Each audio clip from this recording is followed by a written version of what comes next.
I've laid out a three-part plan to do just that. First, fix the supply chain. COVID-19 has had a global impact on the economy. When a factory shuts down in one part of the world, shipments to shops and homes and businesses all over the world are disrupted.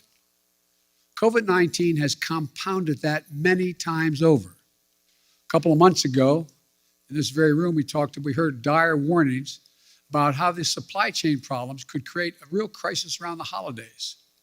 So we acted. We brought together business and labor, and that much predicted crisis did not occur. 99% of the packages were delivered on time, and shelves were stocked. And notwithstanding the recent storms that have impacted many parts of our country, the share of goods in stock at stores is 89% now, which has barely changed from the 91% before the pandemic. I often see empty shelves being shown on television. 89% are full, which is only a few points below what it was before the pandemic. But our work's not done. My infrastructure law will supercharge your effort upgrading everything from roads and bridges to ports and airports, railways and transit, to make the economy move faster and reduce prices for families. Second thing, my Build Back Better plan will address the biggest cost of working families face every day. No other plan will do more to lower the cost for American families. It cuts the cost for childcare. Many families, including the people sitting in this room, if they have children and they're working full-time, many families pay up to $14,000 a year for childcare in big cities, less than that in smaller ones. My plan cuts that in half. That will not only be a game changer for so many families' budgets, but it will mean so much for the nearly 2 million women who've left the workforce during the pandemic because of things like childcare. My Build Back Better plan cuts the price of prescription drugs. So insulin, that today costs some people as much as $1,000 a month, will cost no more than $35 a month. It cuts the cost of elder care. It lowers energy costs.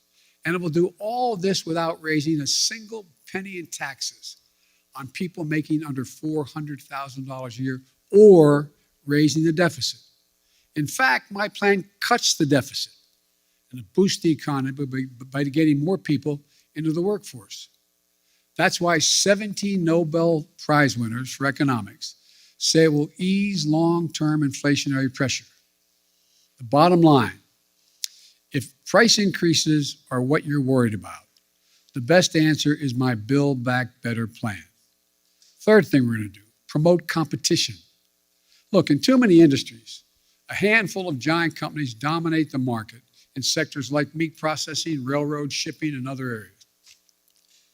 This isn't a new issue. It's not been the reason we've had high inflation today. It's not the only reason. It's been happening for a decade.